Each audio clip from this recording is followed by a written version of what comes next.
from them and do exactly what they do outside China. So this is what we need to do, right? And we now, we haven't even started the second ring, third ring, fourth ring. They're already into the sixth and seventh ring, right? So the rest of us need to catch up. This is what I'm trying to say, okay? So you see cloud, Alibaba 41%, okay, in Asia, Tencent 7%, Baidu 1%, Amazon 47, still quite equal, okay? 10% for Microsoft, 4% for Google, Apple 1%. You can see that it's also a cloud war out there. It is not only a trade war, it is a cloud war, right? Then you can see the cloud market is going to grow. It's a very good way to grow your business, right? This is sustainability. Where do you grow?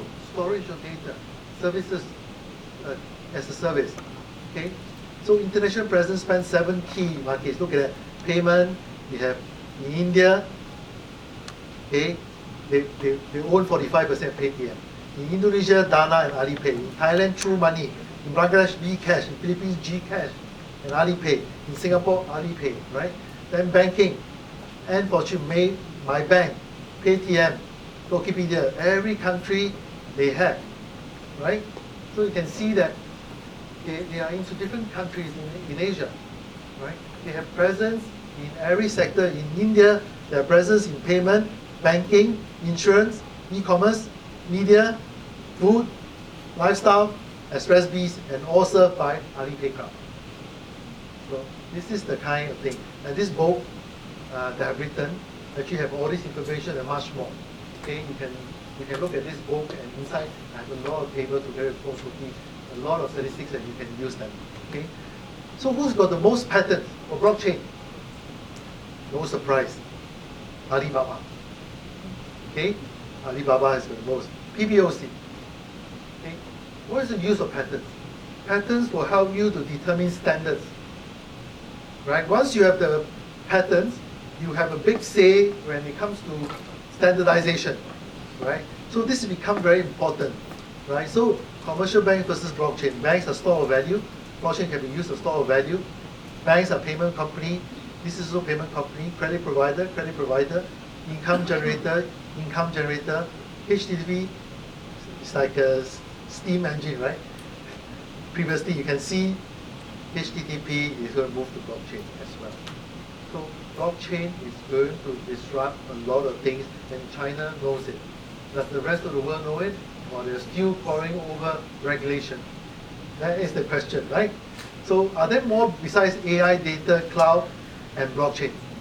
Okay, let's look at 5G. You talk about blockchain, if there's no communication, you can't do it. That's why mesh network is so important. You need to decentralize communication through mesh network into the different islands in Philippines, different islands in villages into Indonesia, in Myanmar. You need to make sure that they come on decentralized communication, because that is the first stop of communication. So here, 13.8 billion for spent on research by Huawei in 2017. Okay, 13.8 billion US. Okay, wireless network 5G 800 million. AI, intent-driven network. Okay, it is enterprise intelligence, traffic brain, sensor and smart city initiative. Through the communication network, you are controlling the entire.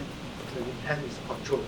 And here the Kirin chipset is Huawei Mate 2 series, cloud services, active data recovery, Mate Pro X. Huawei R&D is significantly larger than competitors Apple and Qualcomm, and spending more in percentage in revenue than most tech firms. Okay, intent-driven network introduces big data and AI technology into all cloud networks, help enterprises to go digital. So everything is programmed inside the chip. Okay, because the more software is in there embedded, so it's more efficient and faster. So this is what intent-driven network has done. Okay, to use to fly the drones, for driverless and so on. And Ping An partnership to bring IDN to finance industry. Okay, over here, they solve the pain point of traditional insurance services. It combines with communication, right? Then you have AI chipset. Okay, this is Huawei, this is Apple. Okay, this is 8 core, this is 6 core. This is 12 core, this is 3 core. This is 1.92 trillion, 600 million. Huawei is 3 times faster. Okay, than the Apple chip. Okay, And the tensor processing speed, Huawei is 3 times faster, and faster chip enable better AI operation. Both chips have dedicated AI neural engines. Okay, AI powered products will be commercialized much faster for Huawei. So, what happens? Now there should be a mindset change in terms of convergence of technology, right? Now you see that we define prudence in public policy, discarding the dismissive mindset. This is very done, but because regulation cannot catch up, so most governments are doing sandbox now. Let's try it out, okay? And that is very wise. We have a lot of wise regulators. They all use sandbox now. Financial inclusion become the key driver for this sandbox. It has to be, because that is the future demand, right? That's sustainability, okay? And revisiting the role of government. Government should just facilitate as a node rather than a center, right? Bottom-up social innovation, and this is what I mentioned earlier, Elena Ostrom, right? You have to facilitate bottom-up, not to continue to be top-down, because it doesn't work. If you can, you have solved the problem a long time ago. It doesn't work that way. So again, back to this, it's not only about minimizing cost of production. It is not only about minimizing cost of information. It is not only about minimizing cost of flow of transactions. It is more about cost of trust, which I talked about in the last 1.5 hours. Okay, in the last. So this is a real disruptor. Okay, untrusted parties to collaborate, convergence of technology, called Web 3.0, AI, IoT, blockchain, convergence of industry, right? So Ping An does everything. Alipay does everything from logistics to supply chain, everything they do, right? So secure privacy protection, accelerated transaction, cost reduction, increased cost of hacking. You need all technology. You're not from 5G, A, B, C, D, E. You need all of them. Okay. The reason being that the chip, this is human, this is physical world, this is virtual world. We are converging, right, into here. Okay. The future cannot be predicted, but making the right choice will increase the chance of good outcome. The chipset has linked artificial intelligence, Internet of Things, and blockchain, right? So the chipset have converged the physical and virtual world into the life of human. Okay. Once full convergence has been achieved, AI robots will be infinitely more powerful than all physical plus human intelligence combined. This is what is going to happen that we have. So what happens? We have blockchain, and I spent a lot of talking about why block token is important in the last talk. And then I talked to you about smart contract, right? And then now we have the decentralized autonomous organization that we need to facilitate, okay, so that we can cross border. So this is important. This will eventually lead to singularity, okay? So this is very important to know. And the digital empire could be a very bad outcome. We have to guard against digital empire, and blockchain is a very powerful tool to counter A, C, D, E. Okay? B is very important. B is have to be the driver. Okay? We do not want to have centralized data as well. There's no sustainability. We do not like to have surveillance capitalism where data is a raw material, and whoever controls the data with the most powerful AI and computing power will have all our data, and we are then at the mercy of this particular big force at play. And Skynet, centralized AI, and organized crime, right? So this is what we are guarding against. So who are the players? Government, corporate, startup, and the cyberpunk, right? And live use case, a lot. In Singapore, we have the shipping, the supply chain, trade finances, but these are all developing in Singapore. We're really having different ministry and different private sectors looking at it. And I talked about livestock, AIDS donation network, the 3 companies earlier on, that the ATAG, the Sentinel Chain or InfoCorp, as well as Smart Mesh. They are also Singapore companies that use for inclusive fintech. Okay? And then this is the financial digitalization of public policy and strategy. Japan, Bitcoin and cryptocurrency legal tender.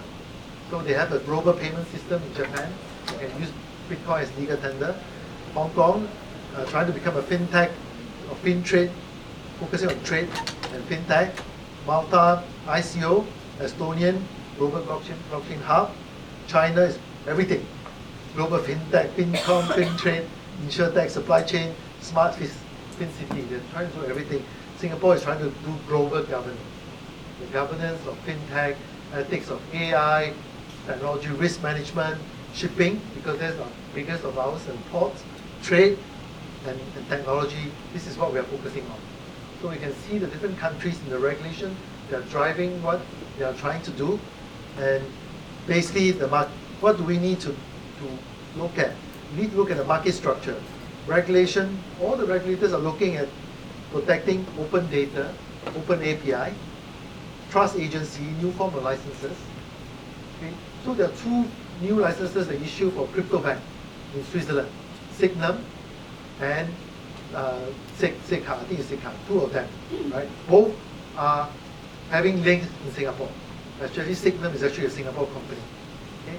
So they will be, for example, if we return the power to the people and they all have the private key, what about those people who are fintech illiterate? Then you have to have new organization like Signum that will then help the people who are fintech illiterate to protect their keys. Not all people need this service, but these are all the new organizations that the licensing must allow to flourish. Then we can return the privacy to the people. Otherwise, we will have no privacy.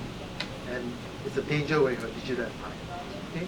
So this is where the regulators have to ensure that they empower new businesses being formed to protect the vulnerable and the fintech illiterate. Okay? So privacy protection, the user agreement, open data policy, open source software, open source hardware, AI ethics. Okay? Everything should be open source. Software, hardware, because it's an open sea. Okay? Only your API can be patented. Everything for infrastructure should be open source. Then everybody can innovate on top of the open source. Therefore, international organization would be the facilitators for this open source infrastructure for different businesses to jump in, to develop the API and so on. So open source hardware as well, so that we have open source hardware that is harder to find a backdoor, okay, but you can have the download the API to protect yourself. Cybersecurity licensing, as well as technology risk management. So future impact, supply chain, communication network, geopolitics is a war on chips, not only a trade war, but you can see that it's a chip war, okay, but it's not only a chip war. Who has the most raw material to produce all the chips? China. So it's a raw material, no war, right? Then blockchain, the war on blockchain, right? So you can see the Singapore initiative in artificial intelligence. Okay, we have the first model for AI governance. This is important. You have to make sure that AI has got governance, and this is important. These are important principles, right?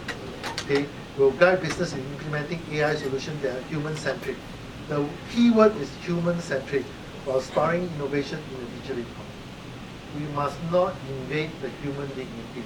So Singapore is taking a lead in the initiative to advance the vision to make sure that we have business innovation with consumer trust and confidence in adopting AI that is human-centric. Okay? Not purely business-centric, but human-centric. So Australia has got consultation on AI ethics. This is already out, so you can read them. You can have the slides and you can click on the link, and you'll be able to see that. Then this is every country focusing on AI because it's so important. Right? It's all about production efficiency.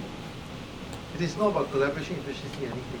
You have to quickly, immediately start looking at AI ethics.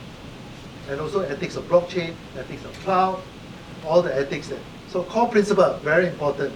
Generate net benefits, regulate and legal compliance, fairness, very important. Constatability, cannot be just a black box. Do no harm, privacy protection, transparency and explainability, accountability. So the same principle can apply to blockchain and the rest. So there's a convergence of regulation with blockchain and AI and all the technology that we have to make sure that all these core principles of AI are in there. And this is the job of all of us here to ensure that it happens, right?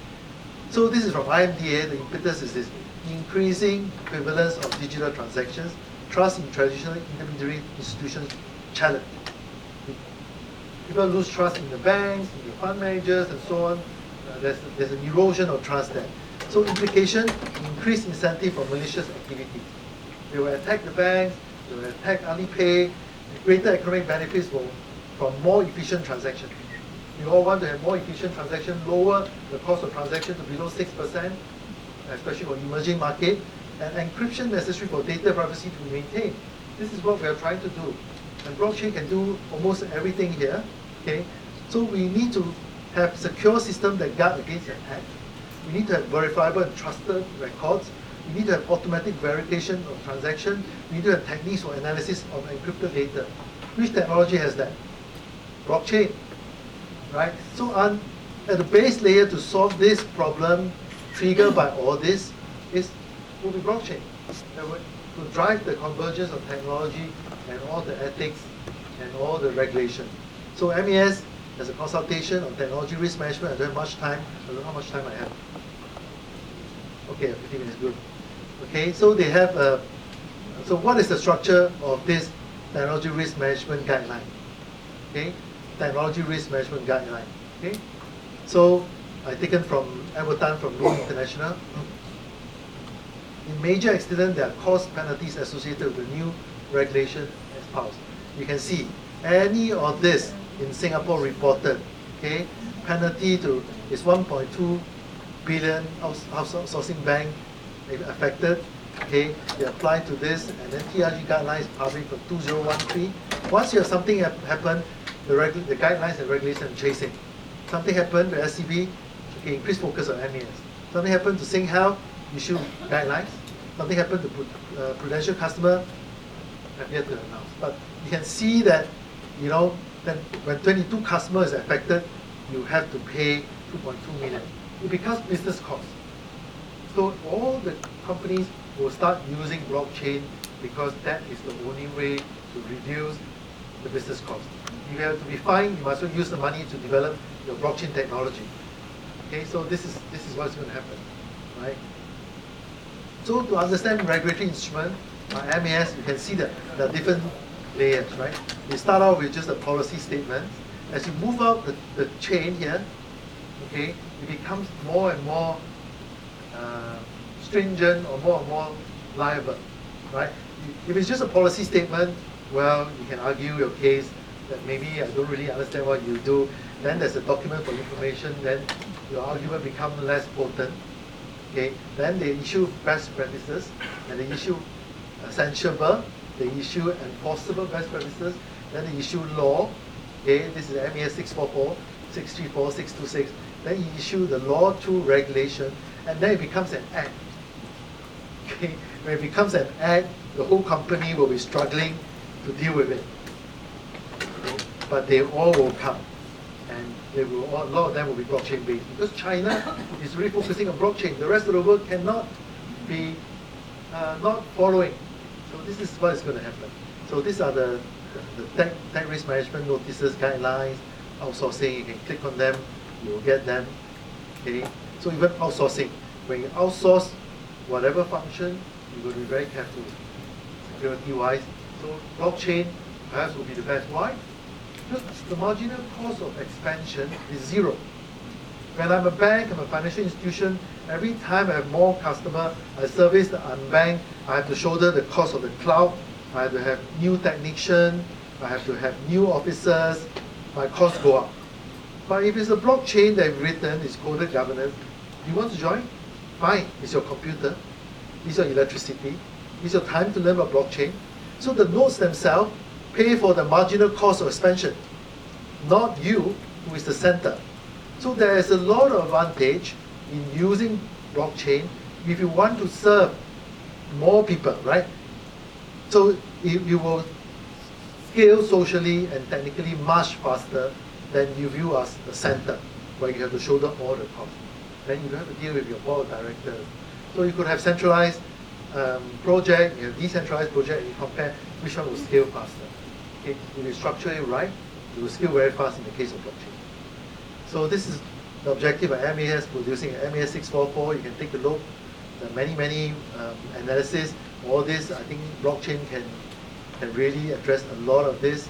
Again, this is the structure of TIM guidelines, which I just included for your information. Now this is the Working Group 4 from IMDA. It's a published report. You can download from the website a very detailed report of the future trend of AI and blockchain from IMDA website. Okay? It gives you all the directions of the latest technology, and I was part of the working group.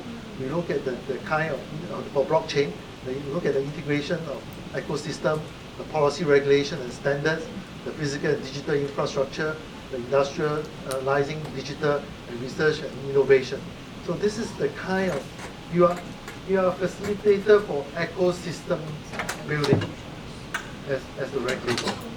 You are not micromanaging, you are just creating the right temperature, you are creating the right soil condition, you are creating the right rainfall so that all the plants will start to grow. So this is what they are trying to do. Okay?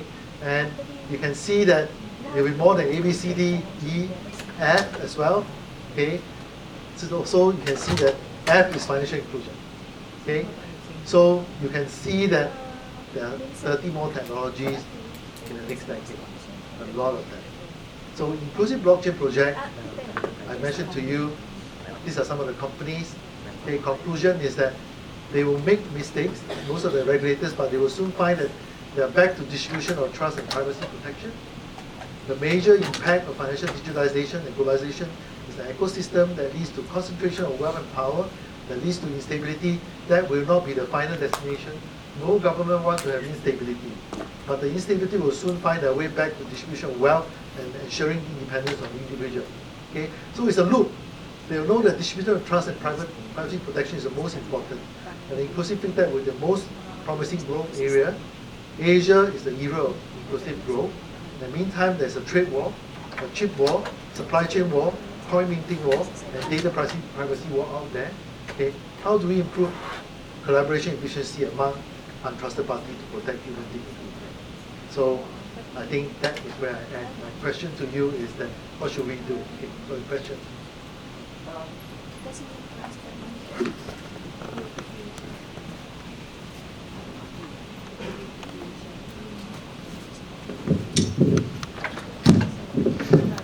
Good afternoon, sir, Professor Lee.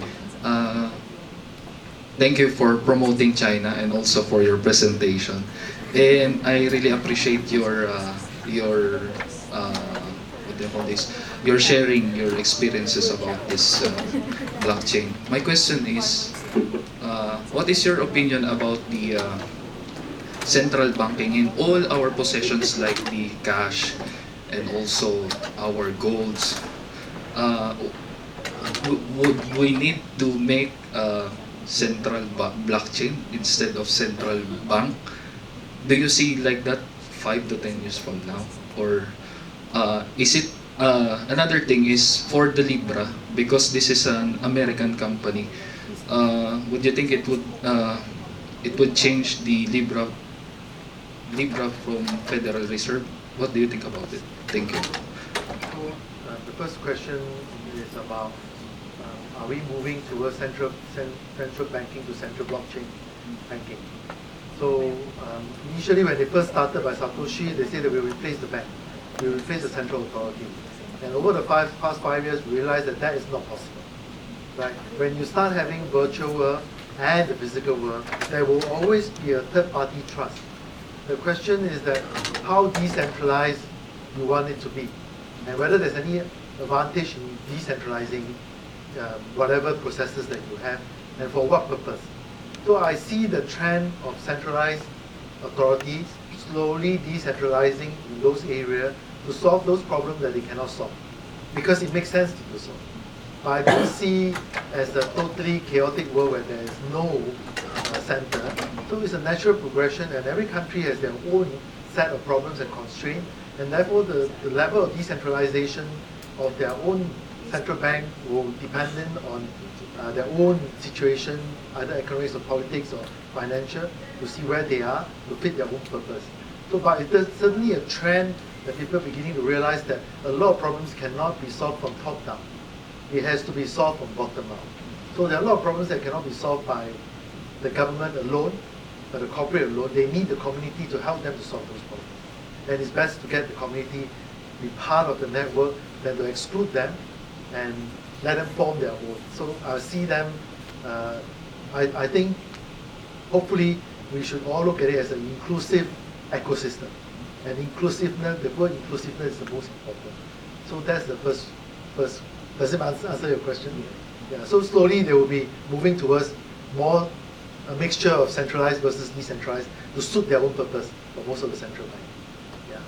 So as far as Libra is concerned, you know, it is very interesting because there was in 2008 the reason why Bitcoin came into attention was because people are losing faith on the US dollar.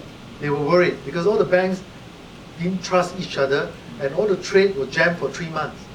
So if you have a trusted third party, which is a financial institution, where the trust is collapsed, then all the trades and the supply chain will then can't work. So I think the central bank themselves will think that if that situation happened again, which is what China is thinking, right? Then I will have to allow you shipping goods to me from China to Singapore. You allow both of you to do direct peer-to-peer because you are settling using a private and public key, so that you don't have to go through a bank that may face bankruptcy tomorrow, and the LC, nobody wants to have the LC to sort of back the trade. So in that sense,